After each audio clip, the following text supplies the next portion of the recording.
Hey guys, it's Andrew from Cardinal Kia. In this video, I'm going to show you how to use your wireless charging pad in the newly refreshed 2023 Kia Soul.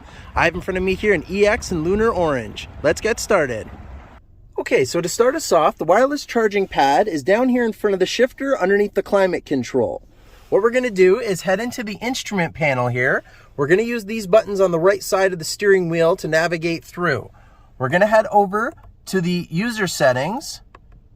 We're going to go down into convenience, and then we just want to make sure that the wireless charging system is turned on.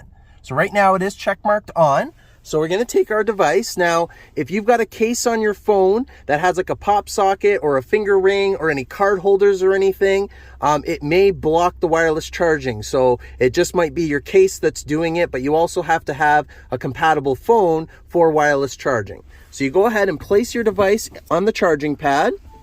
And there's a little light there that will light up next to the universal wireless charging symbol to let you know that the phone is now charging. It will also tell you up in the corner of the instrument panel here, so it's a little glary, yeah, to let you know that your phone is also charging. If you were to go turn the car off and open the door to leave, it will ping on there just to remind you that your phone is still in the wireless charging spot. Now, in previous Souls, when you have the vehicle running and you open the door, it would stop the charging. So far in this one, right now it's charging. I'm now opened the door and it is continuing to charge. So it looks like it won't turn itself off now if the door happens to be open. And that's how you do it. Thanks for watching, guys.